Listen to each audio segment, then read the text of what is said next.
UP PCS exam 2025 का prelim online application form कैसे भरना है, इस वीडियो में पूरी आप जानकारी देखिए।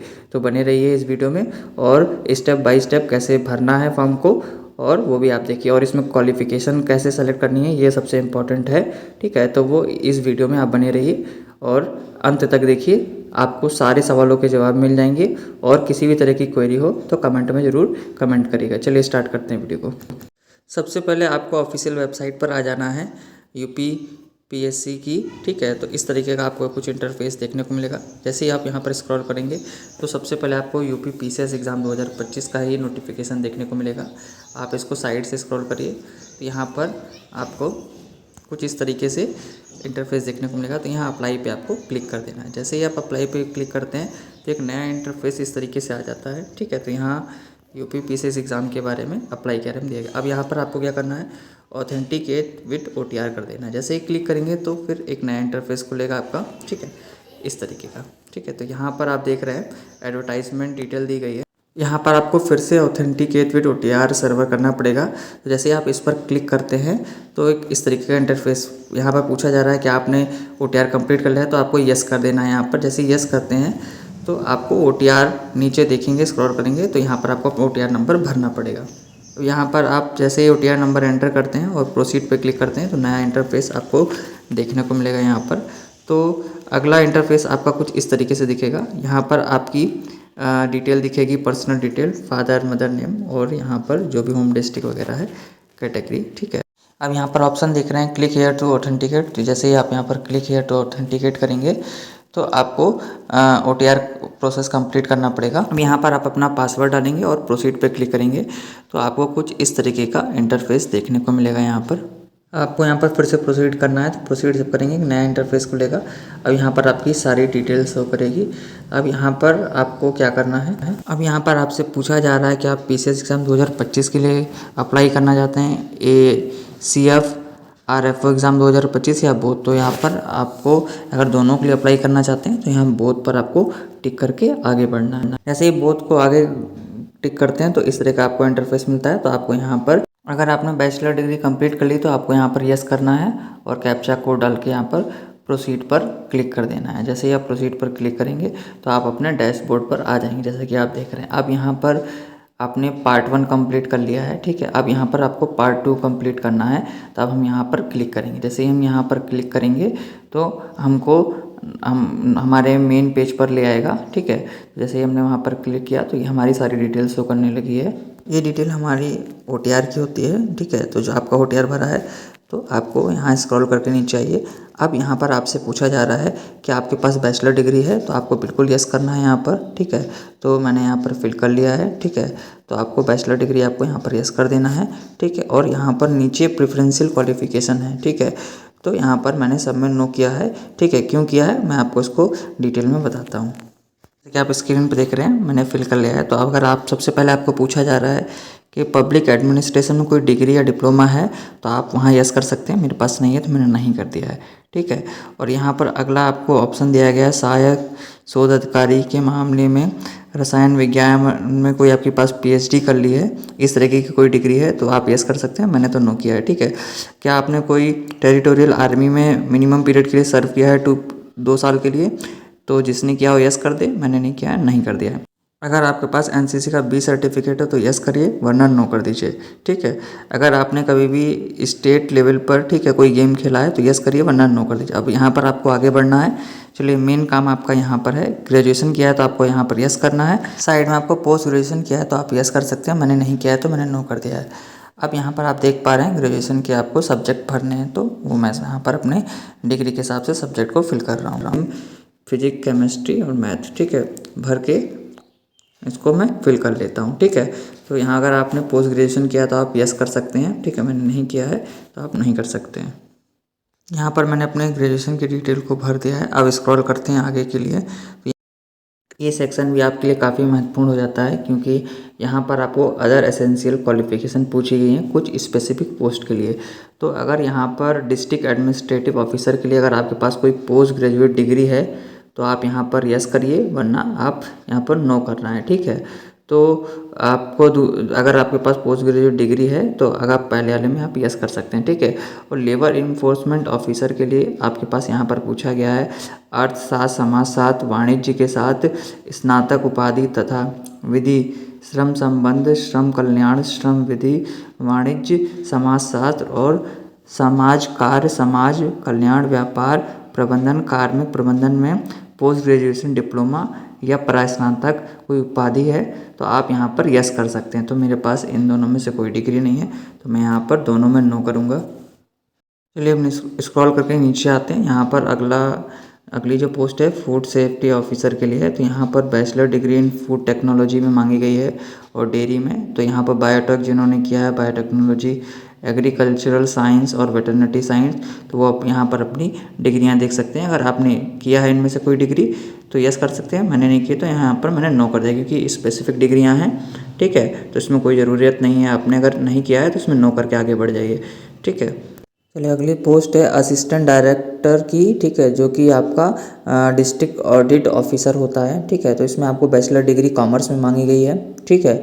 और यहाँ पर आपको वर्किंग नॉलेज होना चाहिए हिंदी का, ठीक है, देवनागरी जो स्क्रिप्ट है हमारी। तो अगर आपके पास बैचलर डिग्री है कॉमर्स में और आपको हिंदी आती है तो यहाँ पर आप इसमें यस कर सकते हैं।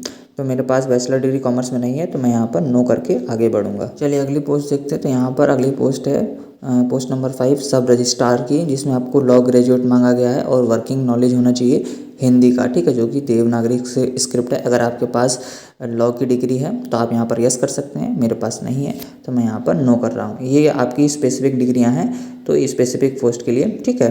तो आपके पास नहीं है तो नो करके आगे बढ़ते रहिए। चलिए अगली पोस्ट देखते हैं। अगली पोस्ट है आपकी district health education and information officer. तो इसमें आपको क्या मांगा है, भारत में विधि द्वारा स्थापित किसी विश्वविद्यालय से समाजशास्त्र अथवा समाज विज्ञान में स्नातक की उपाधि होनी चाहिए तथा किसी मान्यता प्राप्त विश्वविद्यालय से post graduate diploma in health education. अगर आपके पास है तो यस करिए, मेरे पास नहीं है मैं यहाँ पर नो कर दे रहा हूँ क्योंकि ये स्पेसिफिक पोस्ट है, ठीक है। तो यहाँ पर आपको स्पेसिफिक डिग्रियाँ मांगी गई, नहीं है तो नो कर दीजिए, कोई बात नहीं, ठीक है। चलिए अगली देखते हैं। तो अगली पोस्ट है आपकी assistant commissioner and assistant registrar corporator की, ठीक है। तो यहाँ पर बैचलर डिग्री मांगी गई है। अगर आपके पास बैचलर डिग्री आर्ट्स में है, आपने बीए किया है, बीएससी की है या आपने बीकॉम किया है तो आप यहाँ पर यस कर सकते हैं, ठीक है। तो 7 नंबर की जो पोस्ट है, अगर आप यहाँ पर सिंपल ग्रेजुएट है तो आप यहाँ पर यस करिए। मैंने किया है तो मैं यहाँ पर यस करके आगे बढ़ता हूँ। चलिए अगली पोस्ट देखते हैं। आपकी अगली पोस्ट है यहाँ पर डिस्ट्रिक्ट ऑडिट ऑफिसर और असिस्टेंट डायरेक्टर कॉर्पोरेटर और सोसाइटीज़ एंड पंचायत ऑडिट। तो यहाँ पर आपको क्या मांगा गया है, यहाँ पर बैचलर डिग्री होनी चाहिए आपके पास कॉमर्स में, ठीक है। और आपके पास वर्किंग नॉलेज होना चाहिए हिंदी का, आपको हिंदी आती है और बैचलर डिग्री आपके पास कॉमर्स में है। अगर आपने बीकॉम किया है तो आप यहाँ पर यस कर सकते हैं 8 में, मैंने नहीं किया तो मैं यहाँ नो कर देता हूँ, ठीक है। अब चलिए पोस्ट नंबर 9 के लिए देखते हैं, जो कि असिस्टेंट लेबर कमिश्नर है। तो यहाँ पर आपको क्या मांगा गया है, यहाँ पर आपको क्वालिफिकेशन मांगी, भारत में विधि द्वारा स्थापित किसी विश्वविद्यालय से आपके पास अर्थशास्त्र की डिग्री हो, समाजशास्त्र की डिग्री हो, वाणिज्य विधि की हो, ठीक है।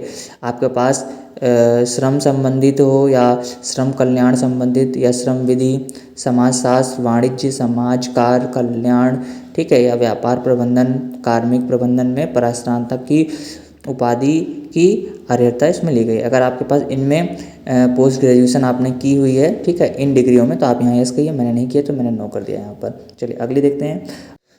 यहाँ पर आपको मांगा गया है कि असिस्टेंट कमिश्नर इंडस्ट्रीज़ इन्फोर्समेंट में कि आपके पास पोस्ट ग्रेजुएशन की डिग्री होनी चाहिए, आपके पास आर्ट में, साइंस में, कॉमर्स में, ठीक है, और टेक्नोलॉजी में, ठीक है, किसी भी रिकॉग्नाइज यूनिवर्सिटी से, ठीक है। आपके पास बैचलर डिग्री हो सकती है, टेक्सटाइल में हो, वर्किंग नॉलेज होना चाहिए, आपको हिंदी आनी चाहिए। अगर आपके पास ये डिग्री पोस्ट ग्रेजुएट हैं आप इनसे, ठीक है। अगर आपने एमए किया है, एमएससी की है या एमकॉम किया है तो आप इसके लिए एलिजिबल हैं और हिंदी आती है तो आप यहाँ पर यस कर सकते हैं। अगर मैं यहाँ पर नो चुन रहा हूँ, ठीक है, तो यहाँ सिंपल ग्रेजुएट हूँ तो यहाँ पर नो कर दिया है। अब यहाँ पर अगली पोस्ट आती है आपकी असिस्टेंट रिसर्च ऑफिसर। तो यहाँ पर आपको पोस्ट ग्रेजुएशन डिग्री मांगी गई है केमिस्ट्री में, ठीक है। अगर आप केमिस्ट्री से आपने पोस्ट ग्रेजुएशन किया है तो आप यहाँ पर यस कर सकते हैं, नहीं किया है तो नो कर दीजिए। तो मैं यहाँ पर नो कर देता हूँ। चलिए अगली पोस्ट देखते हैं। तो आपकी है अगली post assistant prosecution officer, transport की, ठीक है। तो यहाँ पर आपसे क्या मांगा गया है आपके पास कि आपके पास एक बैचलर डिग्री होनी चाहिए लॉ की, ठीक है। अगर आपने लॉ किया है, ठीक है, LLB की है, तो आप इसको भर सकते हैं, ठीक है। और यहाँ पर आपको हिंदी आनी चाहिए, ठीक है, देवनागरी स्क्रिप्ट में। अगर आप लॉ किया आपने LLB, ठीक है, तो अगर आपको हिंदी आती है तो आप यहाँ पर यस करिए, ठीक है। अगर आपने सिंपल ग्रेजुएट हैं, BA BSc किया हुआ है तो आप यहाँ नो कर दीजिए, या BTech किया है तो नो कर दीजिए यहाँ। नंबर 13 की पोस्ट आपकी क्या है, टेक्निकल असिस्टेंट केमिस्ट्री। अगर यहाँ पर आपने पोस्ट ग्रेजुएशन की है केमिस्ट्री में और आपके 50% मार्क्स हैं, ठीक है, और आप सेकंड डिवीज़न पास हैं, पोस्ट ग्रेजुएट हैं केमिस्ट्री से, और तो आप इसको अप्लाई कर सकते हैं, ठीक है। तो जो भी पोस्ट ग्रेजुएशन आपने किया है तो आप यहाँ पर यस करिए। नहीं आपके पास केमिस्ट्री में पोस्ट ग्रेजुएशन है, आप यहाँ पर नो करके आगे बढ़ जाइए। ये आप स्क्रॉल करते हैं तो यहाँ पर आपसे पूछा जा रहा है कि आप हिंदी देवनागरी लिपि में जानते हैं, तो यहाँ पर आपको यस सेलेक्ट करना है। यस सेलेक्ट करके इतना फिल करने के बाद आपको अच्छे से अपना फॉर्म को चेक करना है, आपने जो भी डिटेल भरी हैं यस नो वो सही है कि नहीं। ये यहाँ पर आपको केवल एजुकेशनल क्वालिफ़िकेशन भरनी थी, बाकी आपका जो है ऊपर पहले से भरा हुआ है आपकी पर्सनल डिटेल, तो आपको वो उसमें आप उसको कुछ नहीं कर सकते हैं, ठीक है। आप अपनी एजुकेशनल डिटेल को यहाँ पर चेक कर लीजिए। स्क्रॉल करके आपको नीचे आएंगे, ठीक है। जैसे ही आप नीचे आएंगे तो आपको ये इस तरीके का आपको आई डिक्लेयर पर क्लिक करके यहाँ पर कैप्चा कोड भर के प्रीव्यू फॉर्म पर ओके करना। जैसे आप प्रीव्यू फॉर्म पर करेंगे तो आपका नया इंटरफेस एक खुल जाएगा। अब यहाँ पर आपको सबमिट एप्लीकेशन फॉर्म पर क्लिक कर देना है। अगर एडिट करना चाहते हैं तो एडिट कर सकते हैं, तो मैं यहाँ पर सबमिट एप्लीकेशन फॉर्म पर क्लिक कर देता हूँ। थोड़ा सा समय यहाँ पर लग सकता है आपका, ठीक है। जैसे ही आपकी स्क्रीन चेंज होगी तो कुछ इस तरीके से इंटरफेस खुलेगा। यहाँ पर आपकी सारी डिटेल्स शो करने लगेगी, फ़ोटो, ठीक है, आपकी जो भी है, ठीक है। तो यहाँ पर आपका सब शो करेगा। अब आपको यहाँ पर फ़ीस के लिए पूछा जा रहा है यहाँ पर, ठीक है। तो यहाँ पर आपको 125 रुपये पेमेंट करना है, और बैकग्राउंड में आपका जो भी सब्जेक्ट आपने चूज़ करें तो आपका डिटेल फॉर्म दिखा रहा है। तो अब यहाँ पर आपको do you want to proceed fees payment, तो यहाँ पर आपको यस करना है। जैसे यस करेंगे तो आपको एक पेमेंट का नया इंटरफेस खुल जाएगा आपका, ठीक है।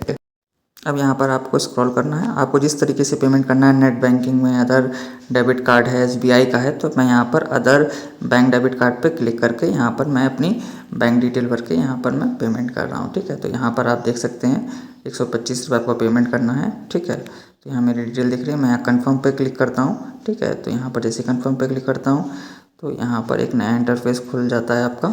जैसे ही मैंने अपने डेबिट कार्ड से डिटेल फिल करके पेमेंट की, उसके बाद एक नया इंटरफेस खुला जिसमें मेरी डिटेल दिख रही है। अब इसको मुझे एप्लीकेशन फॉर्म को डाउनलोड करना है, जो कि प्रोसेस कंप्लीट हो चुका है। यहाँ पर आप अपनी डिटेल चेक कर सकते हैं, अगर मॉडिफाई करना हो तो मॉडिफाई भी कर सकते हैं आप, ठीक है। अब यहाँ पर डिटेल चेक करने के बाद स्क्रॉल करके नीचे आना है आपको। तो यहाँ पर आप देख पा रहे हैं नीचे यहाँ पर आपका लिखा हुआ आ रहा है कि आपका एप्लीकेशन फॉर्म जो है वो प्रोविजनली एक्सेप्टेड हो चुका है, ठीक है। आप चाहें तो ऊपर जाकर यहाँ पर प्रिंट एप्लीकेशन फॉर्म यहाँ पर क्लिक कर सकते हैं, अपनी पूरी डिटेल आप इस फॉर्म को अपना डाउनलोड कर सकते हैं। आपको यहाँ से अपने डैशबोर्ड पर आ जाना है। जैसे ही आप अपने डैशबोर्ड पर आएंगे तो यहाँ पर आप देख पा रहे हैं कि यहाँ पर आपको सब कुछ कंप्लीट दिख रहा है, टिक लगा हुआ दिख रहा है, एक्सेप्टेड लगा हुआ दिख रहा है। चेक स्टेटस पर क्लिक करके आप इसको देख सकते हैं, आपका फॉर्म का स्टेटस क्या है यहाँ पर, ठीक है। अगर मॉडिफाई करना है तो मॉडिफाई भी आप कर सकते हैं, ठीक है। चलिए, ये था कंप्लीट प्रोसेस आपका UP PCS प्री का 2025 का फॉर्म भरने का। यहाँ पर आपको कंप्लीट डिटेल बताई गई है। एजुकेशन क्वालिफिकेशन में काफ़ी लोगों को दिक्कत होती है, तो आप इस वीडियो से अच्छे से देख सकते हैं। धन्यवाद।